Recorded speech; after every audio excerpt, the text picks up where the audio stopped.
ദൈവത്തിൻ്റെ സന്നിധിയിൽ ആക്ടിങ്ങിന് യാതൊരു പ്രാധാന്യവുമില്ല. സ്വർഗത്തിൽ ഓസ്കാർ അവാർഡുമില്ല.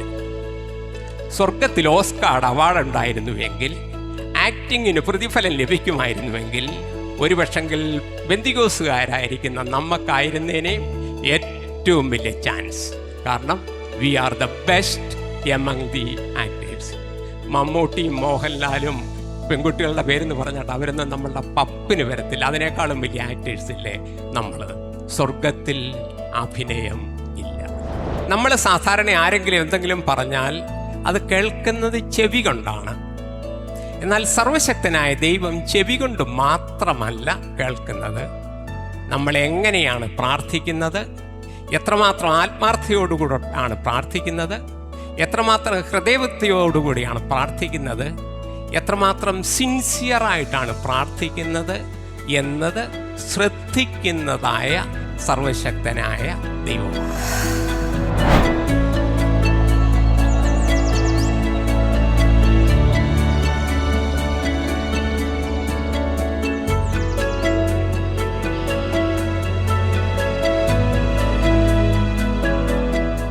കടന്നു വന്ന എല്ലാ പ്രിയപ്പെട്ടവരെയും കർത്താവായ യേശു ക്രിസ്തുവിൻ്റെ ധന്യനാമത്തിൽ സ്വാഗതം ചെയ്യുന്നു, സ്നേഹവന്ദനം അറിയിക്കുന്നു. അനുഗ്രഹിക്കപ്പെട്ട ഗാനങ്ങളിലൂടെ സർവശക്തനായ ദൈവത്തെ മഹത്വപ്പെടുത്തുവാൻ ദൈവം നമുക്ക് മുഖാന്തരം ഒരുക്കി. അതിനായി നമ്മളുടെ കൊയറിനെ സർവശക്തനായ ദൈവം തൻ്റെ ആത്മാവ് കൊണ്ട് നിറച്ച് ദൈവം കൊടുത്തിരിക്കുന്നതായിട്ടുള്ള കഴിവുകൾ ദൈവനാമമഹത്വത്തിന് വേണ്ടി ഉപയോഗിക്കാൻ ദൈവം നൽകിയ നല്ല മുഖാന്തരങ്ങൾക്കായി ദൈവത്തെ സ്തുതിക്കുന്നു. പ്രിയ അബ്ദുൾ സമദ് ബ്രദറിലൂടെ നല്ലൊരു പ്രബോധനം വളരെ ചുരുങ്ങിയ സമയം കൊണ്ടാണെന്നൊരു ലഭിക്കാനായിട്ട് ഇടയായിത്തീർന്നു. ദൈവത്തെ സ്തുതിപ്പാനായിട്ട്, ദൈവത്തെ മഹത്വപ്പെടുത്തുവാനായിട്ട്. ഇനി നമ്മൾ ദൈവവചനത്തിലേക്ക് നമ്മളുടെ ശ്രദ്ധയെ കൊണ്ടുവരാം. ഇന്ന് നമ്മൾ ഒന്നിച്ച് ചിന്തിപ്പാൻ പോകുന്ന വേദഭാഗം അപ്പോസ്തലപ്രവൃത്തി 8-ാം അധ്യായത്തിൻ്റെ 22-ാമത്തെ വാക്യമാണ്. Acts of Apostles chapter 8 verse 22. നീ ഈ വഷളത്വം വിട്ട് മാനസാന്തരപ്പെട്ട് കർത്താവിനോട് പ്രാർത്ഥിക്ക, പക്ഷേ നിന്റെ ഹൃദയത്തിലെ നിരൂപണം ക്ഷമിച്ചു കിട്ടുമായിരിക്കും. അപ്പോസ്തലപ്രവൃത്തി 8-ാം അധ്യായത്തിൻ്റെ 22-ാമത്തെ വാക്യമാണ് നമ്മൾ കേട്ടത്. നീ വഷളത്വം വിട്ട് മാനസാന്തരപ്പെട്ട് കർത്താവിനോട് പ്രാർത്ഥിക്കുക, നിന്റെ ഹൃദയത്തിലെ നിരൂപണം പക്ഷേ ക്ഷമിച്ച് കിട്ടുമായിരിക്കും. You repent therefore and pray to God Almighty for the forgiveness of your wickedness. Perhaps the intentions and words of your heart may be forgiven. നീ ഈ വഷളത്വം വിട്ട് മാനസാന്തരപ്പെട്ട് സർവശക്തനായ ദൈവത്തോട് പ്രാർത്ഥിക്കുക, നിന്റെ ഹൃദയത്തിലെ നിരൂപണം പക്ഷേൽ ക്ഷമിച്ച് കിട്ടുമായിരിക്കും എന്ന് പറഞ്ഞു. ആ പക്ഷേയിൽ നിന്നുകൊണ്ട്, പെർഹാപ്സിൽ നിന്നുകൊണ്ടാണ് ഇന്ന് പകൽക്കാലം ദൈവവചനത്തിനോട് സംസാരിപ്പാൻ ആഗ്രഹിക്കുന്നത്. കഴിഞ്ഞ 2 ആഴ്ചയ്ക്ക് മുമ്പ് നമ്മളുടെ പ്രിയ വില്യംസ് പാസ്റ്റർ ദൈവവചനത്തിൽ നിന്ന് യാക്കോബിൻ്റെ ലേഖനം 5-ാം അധ്യായത്തിൻ്റെ 16 മുതലുള്ള വാക്യങ്ങളെ ആസ്പദമാക്കി വളരെ ആഴത്തിൽ ദൈവവചനത്തിൽ നിന്ന് സംസാരിപ്പാനായിട്ട് ഇടയായിത്തീർന്നു. അദ്ദേഹം പറഞ്ഞത്, നീതിമാൻ്റെ ശ്രദ്ധയേറിയ പ്രാർത്ഥന വളരെ ഫലിക്കുന്നു. അതൊരു പ്രാവശ്യം കൂടെ അണ്ടർലൈൻ ചെയ്തിട്ടാണ് പറഞ്ഞത്, നീതിമാൻ്റെ ശ്രദ്ധയേറിയ പ്രാർത്ഥന വളരെ ഫലിക്കുന്നു. അത് കഴിഞ്ഞിട്ടൊരു വ്യക്തിയെക്കുറിച്ച് പ്രതിപാദിച്ചു. ഏലിയാവ് നമുക്ക് സമസ്വഭാവമുള്ള മനുഷ്യൻ. അവൻ മഴ കിട്ടാതെ ഇരിക്കേണ്ടതിനു വേണ്ടി യഹോവയോട് പ്രാർത്ഥിച്ചു. 3 വർഷവും 6 മാസവും ദേശത്ത് മഴ പെയ്തില്ല. അവൻ വീണ്ടും പ്രാർത്ഥിച്ചപ്പോൾ ദേശത്ത് മഴ പെയ്തു, ധാന്യം വിളഞ്ഞു, ദേശത്തിന് സൗഖ്യം ഉണ്ടായി. അതിൽ 2 കാര്യങ്ങൾ പ്രിയ വില്യംസ് പാസ്റ്റർ ഹൈലൈറ്റ് ചെയ്തു. 1 നീതിമാൻ എന്നുള്ളതും 2 ശ്രദ്ധയോടുകൂടിയ പ്രാർത്ഥനയും. ഒരു കാര്യം കൂടെ പറഞ്ഞു, അത് ഞാൻ വളരെ ശ്രദ്ധിച്ചു, എനിക്കും അത് വളരെ ഇഷ്ടമായി. നീതിമാൻ്റെ പ്രാർത്ഥനയല്ലെങ്കിൽ ചിലപ്പം ദൈവം കേൾക്കത്തില്ല. 2 ശ്രദ്ധയോടുകൂടിയ പ്രാർത്ഥനയല്ലെങ്കിൽ ചിലപ്പോൾ ദൈവം കേൾക്കുകയില്ല. കഴിഞ്ഞ ആഴ്ച നമ്മളുടെ പ്രിയപ്പെട്ട എബ്രഹാം പാസ്റ്റർ ദൈവജനത്തിൽ സംസാരിച്ചു. യഹോവയെങ്കിലേക്ക് മടങ്ങി വരുവീൻ, അവൻ നിങ്ങളുടെ അടുക്കലേക്ക് മടങ്ങി വരും. Come, let us return to the Lord. He shall come to you. ദൈവം നമ്മളുടെ അരിക്കിലേക്ക് മടങ്ങി വന്നാൽ അവൻ നമ്മളെ യഥാസ്ഥാനപ്പെടുത്തും. അവൻ നമ്മളെ ജീവൻ്റെ പുതുക്കത്തിൽ നടക്കുമാറാക്കും. നമ്മളുടെ ജീവിതത്തിൽ നഷ്ടപ്പെട്ടതിനെ അവൻ തിരികെ തരുവാനായിട്ട് സാധ്യമായി തീരും. അപ്പോൾ ഇന്ന് നമ്മൾ ഒന്നിച്ച് ചിന്തിപ്പാനായിട്ട് പോകുന്നത് പ്രാർത്ഥന എന്നുള്ള വിഷയത്തെക്കുറിച്ചാണ്. നീതിമാൻ്റെ ശ്രദ്ധയോടുകൂടിയ പ്രാർത്ഥന. നീതിമാൻ്റെ ശ്രദ്ധയോടുകൂടിയുള്ള പ്രാർത്ഥന അല്ല എങ്കിൽ സർവശക്തനായ ദൈവം ഒരു പക്ഷം വരിയിൽ അത് അംഗീകരിക്കുകയില്ല. ഇന്ന് നമ്മൾ വായിച്ച കുറിവാക്യം അതുതന്നെയാണ്. അപ്പോസ്തലനായ പത്രോസ് സൈമൺ മാഗ്നസിനോട് പറയുകയാണ്, നീ വഷളത്തം വിട്ട് മാനസാന്തരപ്പെട്ട് യഹോവയോട് പ്രാർത്ഥിക്കുക, പക്ഷേ നിന്റെ ഹൃദയത്തിൻ്റെ നിരൂപണം ക്ഷമിച്ചു കിട്ടുകയായിരിക്കും എന്ന് പറഞ്ഞു. അപ്പോസ്തല പ്രവൃത്തി 8-ാം അധ്യായം പഠിക്കുന്നതായിട്ടുള്ള നമുക്കറിയാം, സൈമൺ മാഗ്നസ് അവൻ്റെ ആ വിക്കറ്റ്നെസ് വിട്ടില്ല. അവൻ ദൈവം ആ പ്രാർത്ഥന കേട്ടുമില്ല. അവൻ ഏത് രീതിയിൽ കടന്നു വന്നോ അതേ രീതിയിൽ തന്നെ അവൻ മടങ്ങിപ്പോകുവാനായിട്ട്, വിടുതൽ പ്രാപിക്കാത്തവനായി, ആശ്വാസം പ്രാപിക്കാത്തവനായി, അനുഗ്രഹം പ്രാപിക്കാത്തവനായി, ദൈവത്തിൻ്റെ കരുണ പ്രാപിക്കാത്തവനായി അവൻ മടങ്ങിപ്പോകുവാനായിട്ട് ഇടയായി തീർന്നു. പ്രാർത്ഥന എന്ന് പറയുന്നത് ദൈവത്തിന് നമ്മൾക്കുള്ളതിനേക്കാൾ ദൈവത്തിന് വളരെ പ്രാധാന്യമുള്ളതാണ്. Prayer is a very serious business for our Lord God Almighty. സർവശക്തനായ ദൈവത്തിന് വളരെ പ്രധാനപ്പെട്ട ഒരു കാര്യമാണ് പ്രാർത്ഥന എന്ന് പറയുന്നത്. വായിക്കാൻ 2 ദിനവൃത്താന്തം 7-ാം അധ്യായത്തിൻ്റെ 14-ാമത്തെ വാക്യം. 2 Chronicles chapter 7 verses 14 onwards. നമുക്കൊക്കെയും അറിയാവുന്ന വേദഭാഗമാണ്. എൻ്റെ നാമം വിളിക്കപ്പെട്ടിരിക്കുന്ന എൻ്റെ ജനം, വായിച്ചാട്ടെ. എൻ്റെ നാമം വിളിക്കപ്പെട്ടിരിക്കുന്ന എൻ്റെ ജനം തങ്ങളെ തന്നെ താഴ്ത്തി പ്രാർത്ഥിച്ച് എൻ്റെ മുഖം അന്വേഷിച്ചു തങ്ങളുടെ ദുർമാർഗങ്ങളെ വിട്ടുതിരിയുമെങ്കിൽ ഞാൻ സ്വർഗത്തിൽ നിന്ന് കേട്ട് അവരുടെ പാപം ക്ഷമിച്ച് അവരുടെ ദേശത്തിന് സൗഖ്യം വരുത്തി കൊടുക്കും.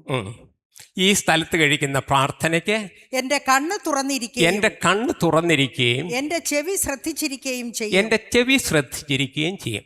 നമ്മൾ സാധാരണ ആരെങ്കിലും എന്തെങ്കിലും പറഞ്ഞാൽ അത് കേൾക്കുന്നത് ചെവി കൊണ്ടാണ്. എന്നാൽ സർവശക്തനായ ദൈവം ചെവി കൊണ്ട് മാത്രമല്ല കേൾക്കുന്നത്. നമ്മൾ എങ്ങനെയാണ് പ്രാർത്ഥിക്കുന്നത്, എത്രമാത്രം ആത്മാർത്ഥതയോടുകൂടി ആണ് പ്രാർത്ഥിക്കുന്നത്, എത്രമാത്രം ഹൃദയവൃത്തിയോടുകൂടിയാണ് പ്രാർത്ഥിക്കുന്നത്, എത്രമാത്രം സിൻസിയറായിട്ടാണ് പ്രാർത്ഥിക്കുന്നത് എന്നത് ശ്രദ്ധിക്കുന്നതായ സർവശക്തനായ ദൈവമാണ്. അതായത് നമ്മളുടെ ആ ഇൻറ്റൻഷൻ ദൈവത്തിൻ്റെ സന്നിധിയിൽ നമ്മൾ എത്രമാത്രം ഏകാഗ്രതയോടെയും പ്രതിബദ്ധതയോടുകൂടെയും ദൈവത്തിന് കൊടുക്കേണ്ടതായിരിക്കുന്ന മഹത്വം കൊടുത്തുകൊണ്ടാണോ പ്രാർത്ഥിക്കുന്നത് എന്നുള്ളത് കാണുവാനായിട്ട് സർവശക്തനായ ദൈവം തൻ്റെ കണ്ണ് തുറന്നിരിക്കുകയും തൻ്റെ ചെവി കൂർപ്പിച്ചിരിക്കുകയും ചെയ്യും. അതുകൊണ്ടാണ് 2 ദിനവൃത്താന്തം 16-ാം അധ്യായത്തിൻ്റെ 9-ാമത്തെ വാക്യത്തിൽ രേഖപ്പെടുത്തിയിരിക്കുന്നത്, തങ്ങൾ ഏകാഗ്രഹിതരായിരിക്കുന്നവർക്ക് വേണ്ടി തന്നെത്താൻ ബലവാനെന്ന് കാണിക്കേണ്ടതിന് യഹോവയുടെ കണ്ണ് ഭൂമിയിലൊക്കെയും ഊടാടി സഞ്ചരിക്കുന്നു. തങ്ങൾ ഏകാഗ്രഹിതരായിരിക്കുന്നവർക്ക് വേണ്ടി തന്നെത്താൻ ബലവാനെന്ന് കാണിക്കേണ്ടതിന് യഹോവയുടെ കണ്ണ് ഭൂമിയിലൊക്കെയും ഊടാടി സഞ്ചരിക്കുന്നു. Prayer to God Almighty is a very serious business. Not only serious, important and dedicated business also. രണ്ടാമത്, ഈ പ്രാർത്ഥിക്കുന്ന വ്യക്തി എപ്രകാരമുള്ളതാണ്, അവൻ ഏത് രീതിയിലാണോ എന്ന് പ്രാർത്ഥിക്കുന്നത്, അവൻ അനുതാപത്തോടെയാണോ മാനസാന്തരത്തോടെയാണോ, വിടുതലിന് വേണ്ടിയാണോ അതോ ഒരു ചടങ്ങിന് വേണ്ടിയാണോ പ്രാർത്ഥിക്കുന്നത് എന്ന് ദൈവം ശ്രദ്ധിക്കുന്നവനായ ദൈവമാണ്. 139-ാം സങ്കീർത്തനത്തിൻ്റെ 1 മുതലുള്ള വാക്യങ്ങളിൽ ഇപ്രകാരം രേഖപ്പെടുത്തിയിരിക്കുന്നു, യഹോവേ, നീ എന്നെ മുഴുവൻ അറിയുന്നു, ഞാൻ കിടക്കുന്നതും ഉറങ്ങുന്നതും എഴുന്നേൽക്കുന്നതും നീ അറിയുന്നു, എൻ്റെ നടപ്പ് നീ അറിയുന്നു, എൻ്റെ നിരൂപണമൊക്കെയും ദൂരത്ത് നിന്ന് നീ അറിയുന്നു. ആ സർവശക്തനായ ദൈവം നമ്മളുടെ പ്രാർത്ഥന കഴിക്കുന്ന വ്യക്തി എപ്രകാരമാണ് പ്രാർത്ഥിക്കുന്നത് എന്നും ശ്രദ്ധിക്കുന്ന ദൈവമാണ്. അതുകൊണ്ടാണ് 1 ശമൂവേലിൻ്റെ പുസ്തകം 16-ാം അധ്യായത്തിൻ്റെ 7-ാമത്തെ വാക്യത്തിൽ ദൈവത്തിൻ്റെ ഫസ്റ്റ് ശമൂവേൽ ചാപ്റ്റർ 16:7 ദൈവത്തിൻ്റെ ദാസനായിരിക്കുന്ന ശമൂവേൽ ഇശായിയുടെ ഭവനത്തിൽ കടന്നു വന്നതിന് ശേഷം പറയുന്നു, മനുഷ്യർ നോക്കുന്നത് പോലെയല്ല യഹോവ നോക്കുന്നത്, മനുഷ്യർ പുറമേ ഉള്ളത് നോക്കുന്നു, യഹോവയോ ഹൃദയങ്ങളെ നോക്കുന്നു. സർവശക്തനായ ദൈവത്തിൻ്റെ സന്നിധിയിൽ ആക്ടിങ്ങിന് യാതൊരു പ്രാധാന്യവുമില്ല. സ്വർഗത്തിൽ ഓസ്കാർ അവാർഡുമില്ല. സ്വർഗത്തിൽ ഓസ്കാർ അവാർഡ് ഉണ്ടായിരുന്നുവെങ്കിൽ, ആക്ടിങ്ങിന് പ്രതിഫലം ലഭിക്കുമായിരുന്നുവെങ്കിൽ, ഒരു പക്ഷെങ്കിൽ ബെന്തികോസുകാരായിരിക്കുന്ന നമുക്കായിരുന്നേനെ ഏറ്റവും വലിയ ചാൻസ്. കാരണം we are the best among the actors. മമ്മൂട്ടിയും മോഹൻലാലും പെൺകുട്ടികളുടെ പേരെന്ന് പറഞ്ഞിട്ട് അവരൊന്നും നമ്മളുടെ പപ്പിന് വരത്തില്ല. അതിനേക്കാളും വലിയ ആക്ടേഴ്സ് ഇല്ലേ നമ്മൾ. സ്വർഗത്തിൽ അഭിനയം ഇല്ല. ദൈവം അഭിനയത്തെ അംഗീകരിക്കുന്ന ദൈവമല്ല. അവൻ ശുദ്ധ ഹൃദയത്തോടെ, മനസ്സാക്ഷിയോടെ, പൂർണ്ണ ഹൃദയത്തോടെ, പൂർണ്ണ സമർപ്പണത്തോടെ പ്രാർത്ഥിക്കുന്നവരുടെ പ്രാർത്ഥന കേൾക്കുന്ന ദൈവമാണ്. മൂന്നാമതായിട്ട് റോമാലേഖനം 2-ാം അധ്യായത്തിൻ്റെ 11-ാമത്തെ വാക്യം, റോമൻസ് ചാപ്റ്റർ 2:11. അവൻ ഓരോരുത്തരെ അവനവന്റെ പ്രവൃത്തിക്ക് തക്കവണ്ണം പകരം കൊടുക്കുന്നു. നമ്മളുടെ ദൈവത്തിൻ്റെ പക്കൽ മുഖപക്ഷം ഇല്ലല്ലോ. ഗോഡ് ഈസ് അൻ ഇംപാർഷ്യൽ ഗോഡ്. ഞാൻ പ്രാർത്ഥിക്കുകയാണെന്നൊരിയിൽ എന്നെക്കുറിച്ച് തന്നെ അങ്ങ് പറഞ്ഞോളാം, എടാ ചാക്കോ വർഗീസ് ഇത്രയും പ്രായവും കാര്യങ്ങളും ഒക്കെ ഉണ്ടല്ലോ, അതുകൊണ്ട് അവനോടങ്ങ് കണ്ണടച്ചേക്കാം. വില്യംസ് പാഷ ആണെന്നൊരു കുറച്ചുകൂടെ ചെറുപ്പമില്ലയോ, അതുകൊണ്ട് ഇച്ചിരുന്ന് കണ്ണ് തുറന്നു വെച്ചേക്കാം എന്നൊന്നും ചിന്തിക്കുന്ന ദൈവമല്ല. ദൈവം മുഖപക്ഷം ഇല്ലാത്ത ദൈവമാണ്. നമ്മളുടെ ഹൃദയങ്ങളെ തൂക്കി നോക്കുന്നവനായ ദൈവമാണ്. ആവർത്തന പുസ്തകം 10-ാം അധ്യായത്തെ ഉദ്ധരിച്ചുകൊണ്ടാണ് റോമാലേഖനത്തിൽ ദൈവത്തിൻ്റെ ദാസനായിരിക്കുന്ന അപ്പോസ്തലനായ പൗലോസ് നമ്മളുടെ ദൈവം മുഖപക്ഷമില്ലാത്തവനാണ്, കൈക്കൂലി വാങ്ങുന്നതും മുഖം തിരിച്ചു കളയുന്നതും അന്യായം പ്രവർത്തിക്കുന്നതും നമ്മളുടെ ദൈവത്തിൻ്റെ പക്കലില്ലല്ലോ, അവൻ മുഖം നോക്കാതെ ന്യായം വിധിക്കുന്ന സർവശക്തനായ ദൈവമാണ്. അതിനെ ഉദ്ധരിച്ചുകൊണ്ടാണ് റോമാലേഖനം 2-ാം അധ്യായത്തിൻ്റെ 11-ാമത്തെ വാക്യത്തിൽ അവർ God is a serious God, നമ്മളുടെ ദൈവത്തിൻ്റെ സന്നിധിയിൽ മുഖപക്ഷമില്ല എന്ന് രേഖപ്പെടുത്തിയിരിക്കുന്നു.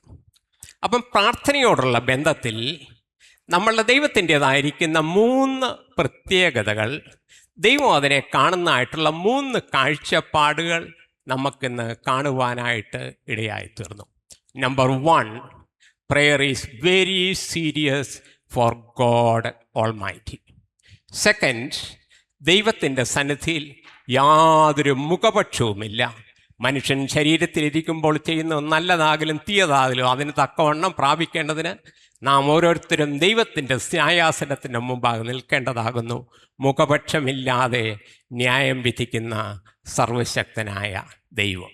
3, ദൈവം നമ്മളുടെ ഇൻറ്റൻഷനെ, നമ്മളുടെ ഹൃദയത്തിൻ്റെ ആ പശ്ചാത്തലത്തെ എന്ത് ആഗ്രഹത്തോടുകൂടെ, എന്ത് പ്രതിപത്തിയോടുകൂടെ, ഏത് വിധത്തിൽ നമ്മൾ പ്രാർത്ഥിക്കുന്നു എന്ന് ശോധന ചെയ്യുന്ന സർവശക്തനായ ദൈവമാണ്. അതുകൊണ്ടാണ് വേദോത്സവത്തിലെ ആദ്യത്തെ പ്രാർത്ഥനയാണ് നമ്മളുടെ ആദാമിൻ്റെ ഹവ്വായും 2 മക്കൾ അവർ ദൈവത്തിൻ്റെ സന്നിധിയിൽ പ്രാർത്ഥിക്കാനായിട്ട് ചെയ്യുന്നു. നമ്മൾ പലരും പറയുന്നത് എന്താണെന്ന് ചോദിച്ചാൽ, ഒരുത്തൻ തടിച്ച ആട്ടിൻകുട്ടിയെ കൊടുത്തു, മറ്റവൻ ഉണങ്ങിയ കറ്റയായിരിക്കുന്നു കൊടുത്തത്. അതൊന്നുമല്ല. ദൈവത്തിൻ്റെ വചനത്തിൽ വളരെ വ്യക്തമായി രേഖപ്പെടുത്തിയിരിക്കുന്നു, ദൈവം ഹാബേലിലും അവൻ്റെ വഴിപാടിലും പ്രസാദിച്ചു, കയീനിലും അവൻ്റെ വഴിപാടിലും പ്രസാദിച്ചില്ല. ഉൽപ്പത്തി പുസ്തകം 4-ാം അധ്യായത്തിൻ്റെ 4-ാമത്തെ വാക്യമാണ് ഞാനിപ്പോൾ ഉദ്ധരിച്ചത്. ഇനിയും നമുക്ക് നമ്മളുടെ വിഷയത്തിലേക്ക് കടന്നു വരാം. ഇത് പ്രാർത്ഥനയെക്കുറിച്ച്, ദൈവം പ്രാർത്ഥനയെ ഏത് രീതിയിൽ കാണുന്നു എന്നതിനെക്കുറിച്ച് നമ്മൾ മനസ്സിലാക്കേണ്ടതായ ദൈവവചനത്തിൻ്റേതായിരിക്കുന്ന വ്യവസ്ഥയാണ്. നമ്മളുടെ സർവശക്തനായ ദൈവത്തെക്കുറിച്ച് നാം പഠിക്കുന്നതായിട്ടുള്ള സമയത്ത്, ദൈവത്തിൻ്റെ സന്നിധിയിലേക്ക് കടന്നു വരുന്നതായിട്ടുള്ള സമയത്ത്, നന്മയും തിന്മയും അനുഗ്രഹവും ശാപവും ഇതെല്ലാം ദൈവം ഒന്നിച്ച് വെച്ചിരിക്കുകയാണ്. അതായത് നീ കൽപ്പന കേട്ട് അനുസരിച്ച് പ്രമാണിക്കുന്നു എങ്കിൽ അനുഗ്രഹം പ്രാപിക്കും. കൽപ്പന കേട്ട് അനുസരിച്ച് പ്രമാണിക്കുന്നില്ല എങ്കിൽ അനുഗ്രഹം പ്രാപിക്കുകയില്ല. ദൈവത്തിൻ്റെ വചനം എല്ലായ്പ്പോഴും കണ്ടീഷനിലാണ്. 2 ആഴ്ചയ്ക്ക് മുമ്പ് നമ്മുടെ വില്യം സ്വാഷ് പ്രസംഗിച്ചു, ദൈവത്തിൻ്റെ വചനത്തിൽ സംസാരിച്ചു. നീതിമാൻ്റെ ശ്രദ്ധയേറിയ പ്രാർത്ഥന വളരെ ഫലിക്കുന്നു. ശ്രദ്ധയില്ലാത്ത പ്രാർത്ഥനയാണെങ്കിൽ, നീതിമാനല്ലെങ്കിൽ പ്രാർത്ഥന ഫലിക്കുകയില്ല. ദൈവത്തിൻ്റെ വചനത്തിൽ അനുഗ്രഹത്തെയും ശാപത്തെയും ഒരുപോലെ രേഖപ്പെടുത്തിയിരിക്കുന്നതായിട്ടുള്ള ഒരു വേദഭാഗമുണ്ട്. വേദോത്സവത്തിൽ ഏറ്റവും മനോഹരമായ വേദഭാഗമാണ് ആവർത്തന പുസ്തകം 28-ാം അധ്യായം, ഡിട്രോണമി ചാപ്റ്റർ 28. അതിൻ്റെ 1 മുതൽ 14 വരെയുള്ള വാക്യങ്ങളിൽ ദൈവത്തിൻ്റെ വചനത്തിലെ സകല അനുഗ്രഹങ്ങളും അതിനകത്ത് രേഖപ്പെടുത്തിയിരിക്കുകയാണ്. ആവർത്തന പുസ്തകം 28-ാം അധ്യായത്തിൻ്റെ 1 മുതലുള്ള വാക്യങ്ങൾ ജസ്റ്റ് ഒന്ന് വായിച്ചു തുടങ്ങിക്കാട്ടെ. നിന്റെ ദൈവമായ യഹോവയുടെ കൽപ്പന, നിന്റെ ദൈവമായ യഹോവയുടെ വാക്ക് നീ ശ്രദ്ധയോടെ കേട്ട് ഞാൻ ഇന്ന് നിന്നോട് ആജ്ഞാപിക്കുന്ന അവൻ്റെ സകല കൽപ്പനകളും പ്രമാണിച്ച് നടന്നാൽ നിന്റെ ദൈവമായ യഹോവ നിന്നെ ഭൂമിയിലുള്ള ആ 1 മുതൽ 14 വരെയുള്ള വാക്യങ്ങളിൽ ഈ ലോകത്തിൽ സർവശക്തനായ ദൈവത്തിന് ഒരു വ്യക്തിക്ക് നൽകാൻ കഴിയുന്ന സകല അനുഗ്രഹങ്ങളും രേഖപ്പെടുത്തിയിട്ടുണ്ട്. അതുകൊണ്ടാണ് നമ്മളുടെ ഹൗസ് ഡെഡിക്കേഷനിലോ പുതുതായിട്ടൊരു ഭവനത്തിൽ പോകുമ്പോഴോ നമ്മുടെ ഒരു വീട്ടിൽ ചെല്ലുമ്പോഴോ അനുഗ്രഹിച്ചുകൊണ്ട് ആവർത്തന പുസ്തകം 28-ാം അധ്യായത്തിൻ്റെ 1 മുതൽ 14 വരെയുള്ള വാക്യങ്ങൾ നമ്മൾ ഉദ്ധരിച്ച് പ്രാർത്ഥിക്കുന്നത്. എന്നാൽ അതിൻ്റെ 15 മുതൽ 69 വരെയുള്ള വാക്യങ്ങളിൽ ശാപത്തിൻ്റെതായിരിക്കുന്ന വാക്യങ്ങളാണ് രേഖപ്പെടുത്തിയിരിക്കുന്നത്. നിന്റെ 15 വാക്യങ്ങൾ ജസ്റ്റ് ഒന്ന് വായിച്ചാട്ടെ. എന്നാൽ നീ നിന്റെ ദൈവമായ യഹോവയുടെ വാക്ക് കേട്ട് ഞാൻ ഇന്ന് നിന്നോട് ആജ്ഞാപിക്കുന്ന അവന്റെ കൽപ്പനകളും ചട്ടങ്ങളും പ്രമാണിച്ച് നടക്കാൻ ഞാൻ ഈ ശാപമൊക്കെ നിനക്ക് വന്ന് ഭവിക്കും. പട്ടണത്തിൽ നീ ശപിക്കപ്പെട്ടിരിക്കും. മതി. അത് കഴിഞ്ഞ് അതിൻ്റെ 65 വരെ 15 മുതൽ 69 വരെയുള്ള വാക്യങ്ങളിൽ ആകാശത്തിൻ്റെ കീഴിലുള്ള സകല ശാപങ്ങളും അവിടെ രേഖപ്പെടുത്തിയിരിക്കുകയാണ്. എന്നിട്ട് അത് കൺക്ലൂഡ് ചെയ്തുകൊണ്ട് ആവർത്തന പുസ്തകം 30-ാം അധ്യായത്തിൻ്റെ 19 മുതലുള്ള വാക്യങ്ങളിൽ ദൈവത്തിൻ്റെ ദാസനായിരിക്കുന്നതായ മോശ ഇസ്രയേൽ മക്കളോട് പറയുകയാണ്, അനുഗ്രഹവും ശാപവും ജീവനും മരണവും ഞാൻ ഇന്ന് നിങ്ങളുടെ മുമ്പിൽ വെച്ചിരിക്കുന്നു എന്നതിന് ആകാശത്തെയും ഭൂമിയെയും സാക്ഷിയാക്കി ഞാൻ നിന്നോട് കൽപ്പിക്കുന്നു. നീ നന്മയുണ്ടാകുവാനും അഭിവൃദ്ധി പ്രാപിപ്പാനും അനുഗ്രഹത്തെ തിരഞ്ഞെടുത്തു കൊള്ളുക എന്ന് പറഞ്ഞ് ആ വേദഭാഗം ദൈവത്തിൻ്റെ ദാസനായ മോശ കൺക്ലൂഡ് ചെയ്യുകയാണ്. ഇനി നമ്മളുടെ പ്രധാന വിഷയത്തിലേക്ക് കടക്കാം. ദൈവത്തോട് പ്രാർത്ഥിച്ച 7 വ്യക്തികളെക്കുറിച്ചാണ് ഇന്ന് നമ്മൾ ദൈവത്തിൻ്റെ വചനത്തിൽ നിന്നും അടുത്തൊരു 10-20-25 മിനിറ്റ് കൊണ്ട് ശ്രദ്ധിക്കാൻ പോകുന്നത്. 7 പേര്. They went to the Lord and prayed before him. അതിൽ 5 പേരുടെ പ്രാർത്ഥന ദൈവം കൈക്കൊണ്ടില്ല. 2 പേരുടെ പ്രാർത്ഥന മാത്രമേ ദൈവം കൈക്കൊണ്ടുള്ളൂ. ദൈവത്തിൻ്റെ അരിക്കൽ, ദൈവത്തിൻ്റെ സന്നിധിയിൽ ചെന്ന് ദൈവത്തോട് പ്രാർത്ഥിച്ച 7 വ്യക്തികൾ, അതിൽ 5 പേരുടെ പ്രാർത്ഥന ദൈവം കൈക്കൊണ്ടില്ല. 2 പേരുടെ പ്രാർത്ഥന മാത്രമേ ദൈവം കൈക്കൊണ്ടുള്ളൂ. ഈ 5 പേരുടെ പ്രാർത്ഥന എന്തുകൊണ്ട് ദൈവം കൈക്കൊണ്ടില്ല? അതിന് 10 കാരണങ്ങളാണ് ഈ 5 പേരിലൂടെയും ദൈവം നമ്മളെ പഠിപ്പിക്കുന്നത്, ദൈവത്തിൻ്റെ വചനത്തിൽ രേഖപ്പെടുത്തിയിരിക്കുന്നത്.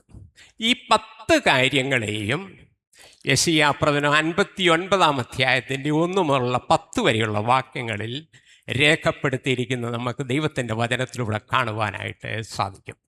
യെശയ്യാപ്രവചനം 59-ാം അധ്യായത്തിൻ്റെ 1 മുതൽ 10 വരെയുള്ള വാക്യങ്ങളിൽ ദൈവം പ്രാർത്ഥന കേൾക്കാതെ ഇരിക്കാൻ, ദൈവത്തിന് പ്രാർത്ഥനയ്ക്ക് ഉത്തരം നൽകാതെ ഇരിപ്പാൻ, അവരുടെ മുഖത്തെ ദൈവം ആദരിക്കാതിരിപ്പാനുള്ള 10 കാരണങ്ങളാണ് അതിനകത്ത് രേഖപ്പെടുത്തിയിരിക്കുന്നത്. 59-ാം അധ്യായത്തിൻ്റെ 1 മുതലുള്ള വാക്യങ്ങൾ ജസ്റ്റ് ആമുഖമായിട്ടൊന്ന് വായിച്ചാട്ടെ. രക്ഷിപ്പാൻ കഴിയാതെ വണ്ണം രക്ഷിപ്പാൻ കഴിയാതെ വണ്ണം യഹോവയുടെ കൈ കുറുകിയിട്ടില്ല. യഹോവയുടെ കൈ കുറുകിയിട്ടില്ല. കേൾപ്പാൻ കഴിയാതെ വണ്ണം കേൾപ്പാൻ കഴിയാതെ വണ്ണം അവന്റെ ചെവി അവന്റെ ചെവി മന്ദമായിട്ടുമില്ല.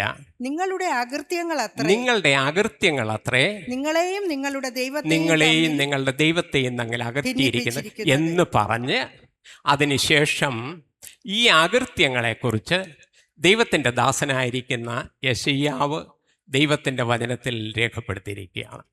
The 10 reasons by which God Almighty cannot answer the prayer.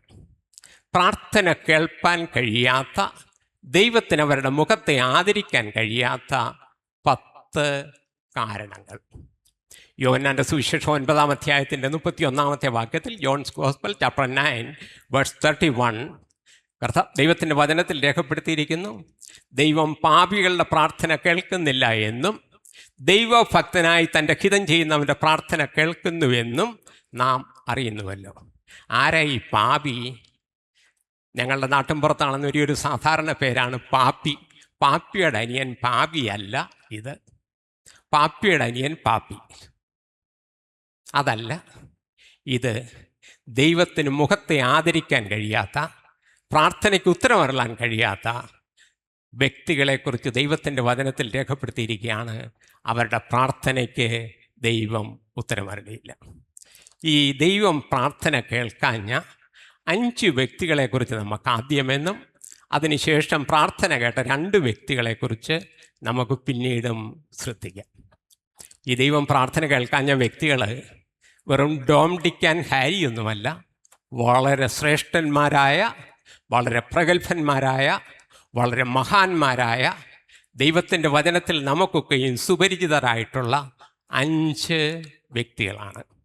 ഞാൻ വളരെ ചുരുങ്ങിയ സമയം കൊണ്ട് ഈ 5 വ്യക്തികളെക്കുറിച്ചും പിന്നീടുള്ള 2 വ്യക്തികളെക്കുറിച്ചും നമുക്ക് പെട്ടെന്ന് പറഞ്ഞ് ഈ 10 കാരണങ്ങൾ എന്താണ് എന്ന് നമുക്കൊന്ന് നോക്കാം.